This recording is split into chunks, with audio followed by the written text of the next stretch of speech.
Bonjour tout le monde et bienvenue sur Money Tree, le podcast qui vous parle d'investissement et de finances personnelles au sens large et sans tabou. Je suis Julien Calamotte, investisseur passionné et auteur du livre à succès S'enrichir grâce à l'immobilier. J'avais envie de partager ma façon d'investir, forcément, mais également de découvrir avec vous de nouvelles façons de faire fructifier notre argent. C'est pourquoi j'ai créé ce podcast pour y recevoir des invités qui nous partagent leur savoir et leurs expériences en toute simplicité. J'espère sincèrement que les échanges que je vais avoir avec l'invité du jour vont permettre d'enrichir vos connaissances autant que les miennes. Je vous souhaite une excellente écoute. Salut tout le monde et bienvenue sur cette troisième chronique sur le revenu management en matière de location courte durée, parce que ça peut être aussi en matière d'hôtellerie ou en matière de plein de choses. Le revenu management, c'est pas qu'applicable à la location courte durée. Avec Élise Ripoche, que j'ai encore le plaisir de recevoir cette semaine. Salut Élise. Salut Julien, merci beaucoup, c'est un plaisir vraiment partagé. Eh ben, merci beaucoup. Écoute, on va parler, comme je le disais la semaine dernière, en mode un peu teasing des promotions, du quid des promotions sur la location courte durée. Hem, alors, on l'a vu, hein, les promotions, effectivement, ça peut avoir du sens, mais ça peut aussi, dégrader le chiffre, alors qu'il n'y avait pas forcément d'intérêt d'ailleurs à les utiliser. On sait que les gens aussi aiment bénéficier de services, vivre des expériences. Donc finalement, le prix, la promo, ça fait pas tout. Tu vas nous expliquer peut-être pourquoi, quel niveau de réduction on pourrait appliquer, jusqu'où on peut se permettre d'aller aussi. Est-ce qu'il vaut mieux faire des promotions quand les gens réservent assez tôt, dans la saison? Ou est-ce qu'il vaut mieux le faire quand ils réservent en last minute pour être sûr de combler et d'améliorer notre taux d'occupation? Dis-nous tout, moi j'y connais absolument rien sur le sujet, donc dis-nous tout. Avec plaisir. Alors, peut-être commencer par les faux amis, parce que c'est vrai que souvent j'aime bien commencer par les faux amis, parce que c'est des éléments qui sont assez répandus et on n'a pas forcément connaissance, ou on nous a pas forcément partagé l'information, ça peut être préjudiciable à l'activité. Le premier faux ami, dont j'ai souvent entendu parler, à tel point que j'ai fini par me remettre en question sur ce sujet-là, parce que je vais te décrire ce que c'est. En fait, souvent on me dit, sur les promotions, Élise, la technique ultime, c'est de mettre un prix plus cher et de se mettre en promotion toute l'année.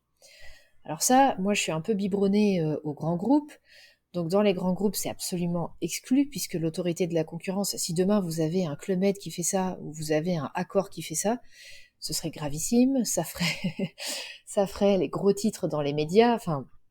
Donc moi, cette méthode-là, tout de suite, j'ai eu un premier réflexe de dire, bah non seulement c'est illégal, mais en plus c'est pas performant, puisque en fait un client, un voyageur qui se rend compte que cette annonce-là est 100% du temps en promotion, voit bien le poteau rose en fait. Donc je suis restée quand même assez longtemps sur cette position-là.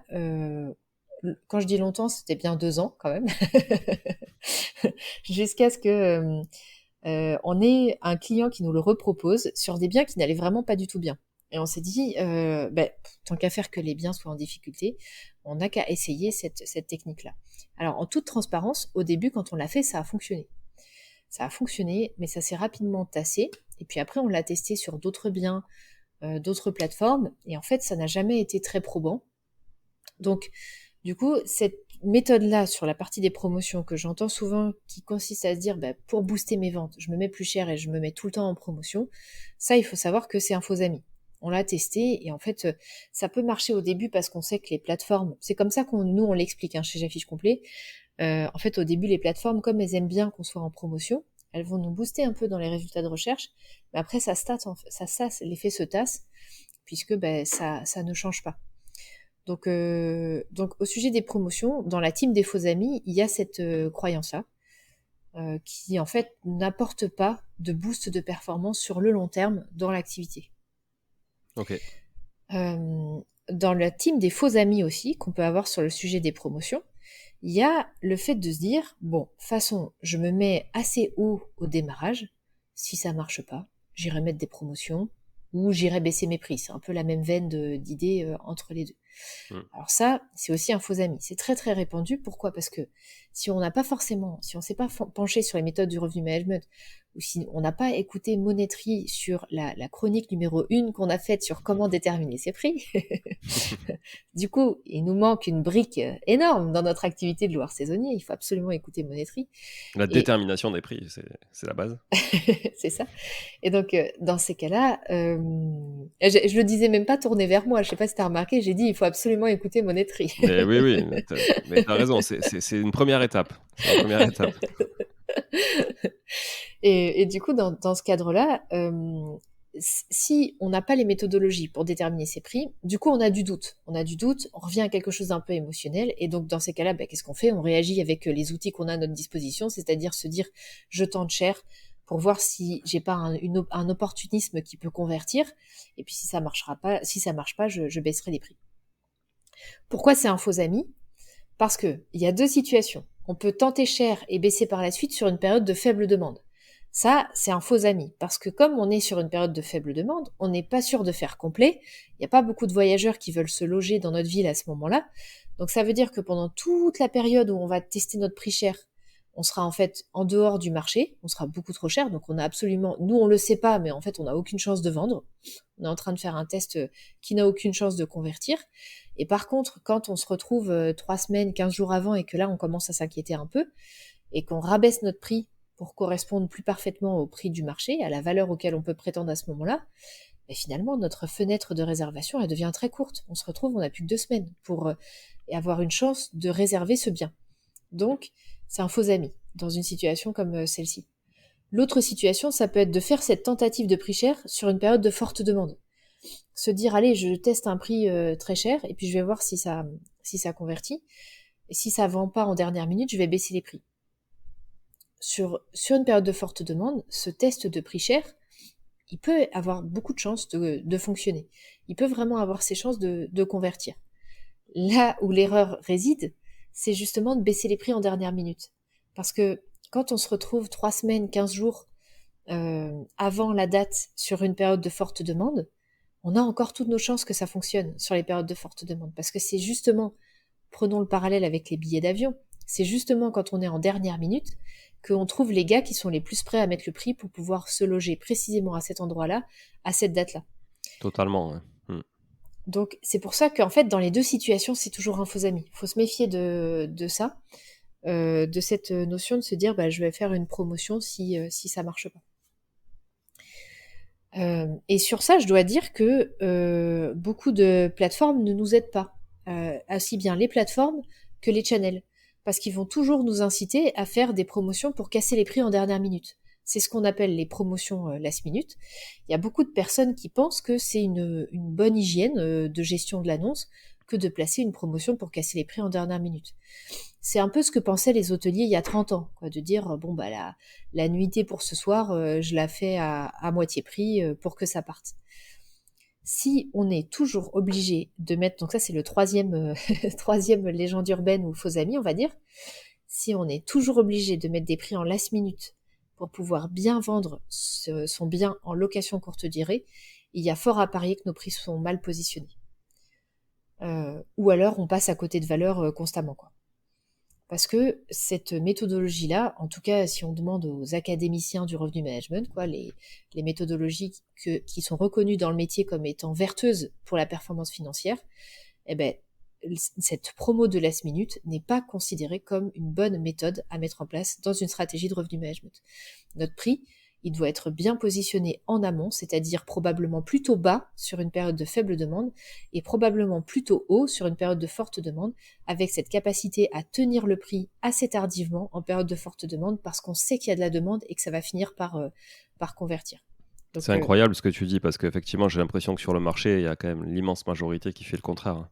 ah oui, oui, complètement. Mm. Ah ouais. Complètement.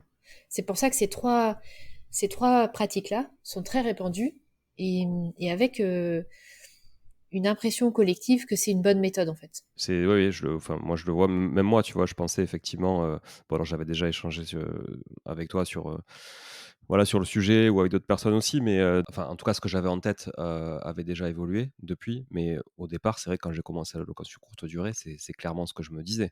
Je me disais: «Bah, je vais baisser mon prix pour remplir parce que de toute façon sinon ça se remplira pas». Donc perdu pour perdu, autant que je sacrifie un peu mon chiffre sur cette nuit-là. Mais ce que tu viens de dire, ça a vraiment du sens sur le fait que c'est pas forcément la bonne méthode et surtout, ça peut révéler des anomalies dans ton pricing de manière générale. Ça, c'est important, tu vois? Ouais, exactement. Alors, peut-être que la question que les personnes qui nous écoutent se poseront aussi, c'est du coup, donc si ces prix qui nous sont toujours recommandés last minute, ces promotions last minute sont préjudiciables, qu'en est-il des promotions early bird? Tu vois, dans les Mmh. plateformes ou dans les channel managers, on nous propose aussi de faire des promotions en amont. Early bird, pour ceux qui, voilà, qui maîtrisent pas forcément la langue anglaise, hein, tu vois? On a Oui, le on a le on est en sujet avec français. avec Ouais, Money des fois, mais c'est pour les gens qui réservent, tôt, hein, qui sont les premiers souscripteurs, on va dire, d'un produit ou d'un service, par exemple. exactement. Donc, par exemple, une promotion early bird, ça peut consister à se dire, bah, pour toute réservation qui va intervenir 6 mois avant ou 4 mois avant la date, la personne bénéficie d'une réduction pour sa réservation. Alors ça, sur ça, on n'est pas forcément sur un faux ami. Ces promotions early bird, elles peuvent être vertueuses à mettre en place sur les périodes de faible demande. De dire, bah voilà, sur une période de faible demande, moi je sais que j'ai sur ma ville peu de demandes, que j'ai beaucoup de risques de ne pas faire complet. Donc je vais accepter en amont d'incentiver les voyageurs les plus anticipateurs parce que souvent ce sont aussi ceux qui sont les plus sensibles au prix. Les gens qui anticipent, c'est souvent parce qu'ils cherchent une bonne affaire, parce que bah, peut-être aussi financièrement, ils peuvent pas se permettre de dépenser une grosse somme, donc ils vont avoir tendance à anticiper. Donc pour capter cette clientèle-là, faire une promotion early bird sur les périodes de faible demande, c'est ultra pertinent. C'est une excellente idée. Par contre, là où ça va être un faux ami, c'est si on le fait sur les périodes de forte demande, parce que là, à l'inverse, on sait qu'on va être complet, on sait qu'on va remplir au prix, on n'a pas besoin d'aller accepter un prix plus bas, même aussi early bird soit la personne, on maintient nos prix sans promotion. Bon, OK, donc on a vu tous ces faux amis, alors c'est quoi la bonne méthode maintenant, du coup, pour, justement, faire des réductions? Si on doit en faire évidemment, hein, enfin il y a pas forcément la réponse n'est pas forcément oui, il faut faire des promotions, mais si on doit faire des promotions, comment on peut les faire? Et à quel moment on doit les faire?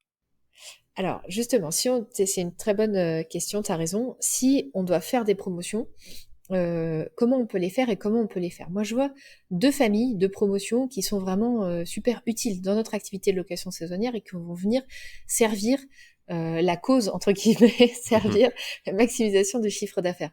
La première famille de promotions, c'est la famille des promotions pour longue durée de séjour. Donc c'est tout ce qu'on va positionner, pour 7 nuits, 15 jours, 1 mois.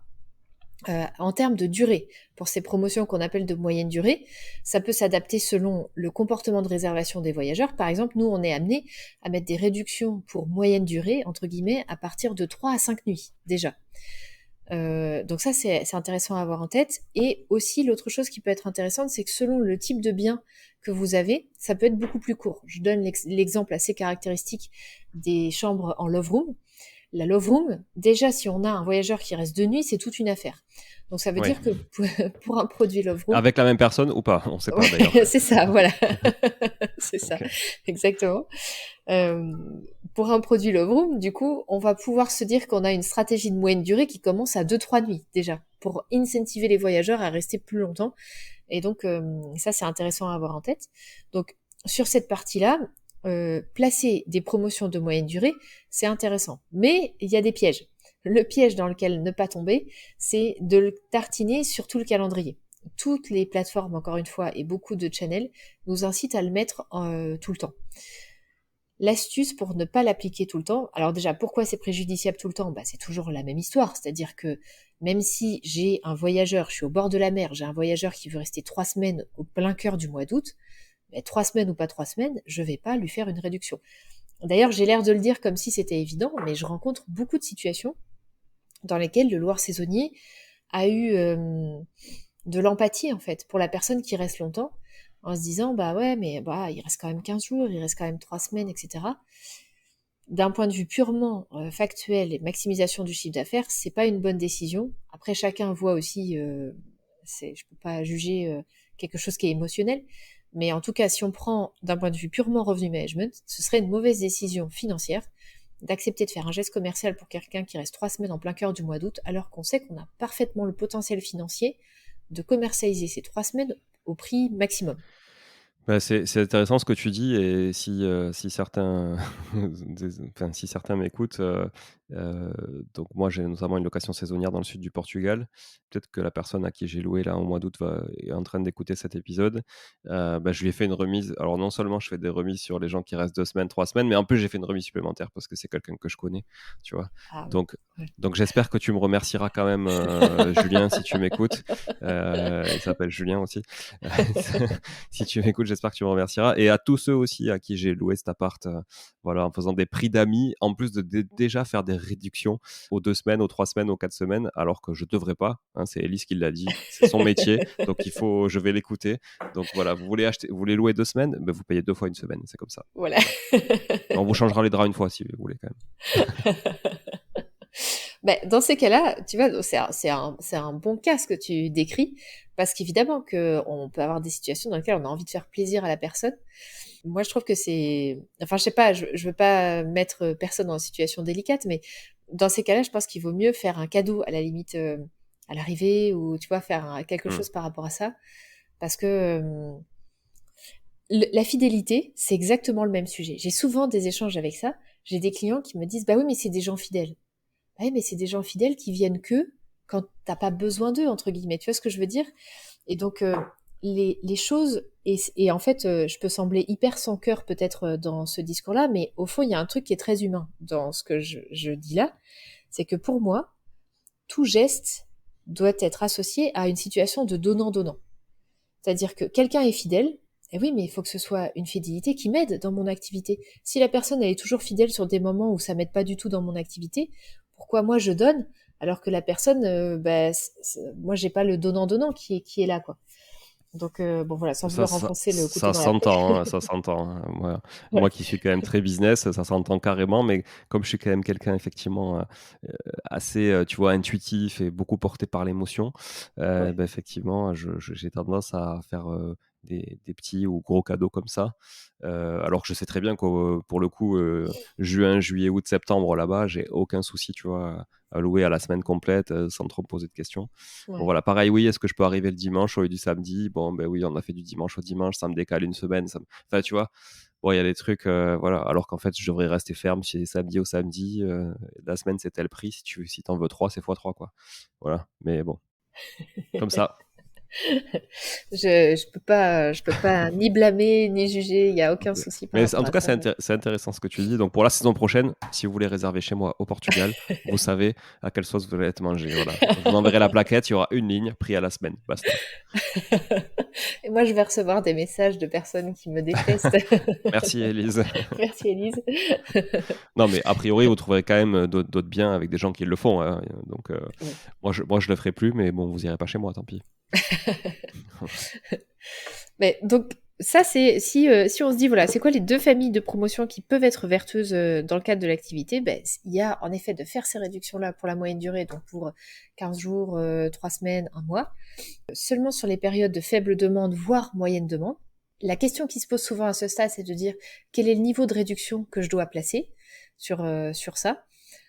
Pour donner une idée, alors c'est sûr que ça correspond, ça dépend pardon de l'agglo et surtout du prix du bien. On va pas avoir le même niveau de réduction si on est sur un bien qui est à 45 euros la nuit ou si on est sur un bien qui est à 600 euros la nuit. Mais pour donner une idée globalement, chez J'affiche complet en tout cas, ça nous semble quand même énorme quand on doit dépasser les 25 à 30% de réduction. Déjà, on commence à toucher à des Ah ouais. montants de réduction qui sont quand même assez élevés et c'est des montants de réduction qu'on va réserver à des séjours pour un mois par exemple. Mm. Mais sinon, au-delà de ça, ça peut aller de 5 à 10% jusqu'à 15 à 20%, quoi. Ok. Quand on va de 5 à 15 jours, Ce qui est déjà pas mal, hein. ce qui est déjà pas mal. Mm. L'astuce pour ça, parce que en fait, se positionner sur une promotion de moyenne durée, c'est un peu comme écrire un nouveau prix, puisque c'est un prix qui va être dans un paysage concurrentiel un peu différent de ce qu'on fait d'habitude. Parce que le voyageur, alors contrairement à ce que certains pensent, un voyageur Airbnb peut tout à fait chercher du 15 jours, du 3 semaines ou du un mois. Ça existe, beaucoup de personnes ont du mal à y croire parce que on a beaucoup de séjours qui sont très courts, mais il y a un vrai marché, il y a un potentiel énorme et les plateformes cherchent à le développer. Donc, dans ces cas-là, comme on est un peu en train d'écrire un nouveau prix, moi j'invite vraiment à la fois l'équipe J'affiche complet, c'est notre méthodologie, et aussi les personnes avec qui on travaille, à regarder, à refaire une étude concurrence basée sur ça pour réavoir en tête une nouvelle fourchette de marché, confère notre première chronique Mmh. ensemble, une nouvelle fourchette de marché qui soit, elle, en adéquation avec le marché de la moyenne durée. Et donc ça va donner une idée qui est parfois totalement différente, enfin ce qui est toujours totalement différente des fourchettes de marché qu'on observe en courte durée. Ouais, ouais, c'est intéressant et c'est vrai que je le constate moi ça aussi, tu vois? Sur Toulouse en particulier, je le constate. On a des réservations sur Airbnb de 3 mois, voire même 4 mois, tu vois? C'est des trucs assez longs, et les gens passent par la plateforme pour ça, tu vois? Ouais, Et c'est des choses qu'on voyait pas il y a 4 5 ans, mais qu'on voit de plus en plus, voilà et les 15 jours, 3 semaines sont assez, réguliers effectivement. Heu, ouais, ouais. OK, donc bien penser à faire un pricing différent pour ça, c'est certain, puisque ces gens-là aussi, dans leur tête, sont pas prêts à payer forcément, 90 nuits fois le prix à la nuit, sans avoir une remise derrière, quoi. OK. exactement. Heu et après, juste parenthèse, mais bien aussi gérer, parce que bon, vous avez qu'un frais de ménage finalement associé à cette, réservation-là, souvent, à moins Mm. qu'on puisse mettre des bonus, enfin des malus plutôt, selon la durée de séjour. Mais souvent, on va dire que si c'est mal paramétré, il y a juste un frais de ménage comme si c'était de nuit alors que le mec reste 3 semaines. Mais par contre, ça veut dire qu'il faut quand même, nous, aller lui changer du linge, aller peut-être lui faire une ménage 1 ou 2 fois selon le temps qu'il y passe, etc. Enfin, il y a quand même des choses à adapter aussi, puisqu'on n'est plus sur de la très courte durée, on est sur de la moyenne durée. Et donc, vous ne pouvez pas donner les mêmes prestations de service à quelqu'un qui reste 3 jours qu'à quelqu'un qui reste 3 mois, quoi. Ouais, exactement.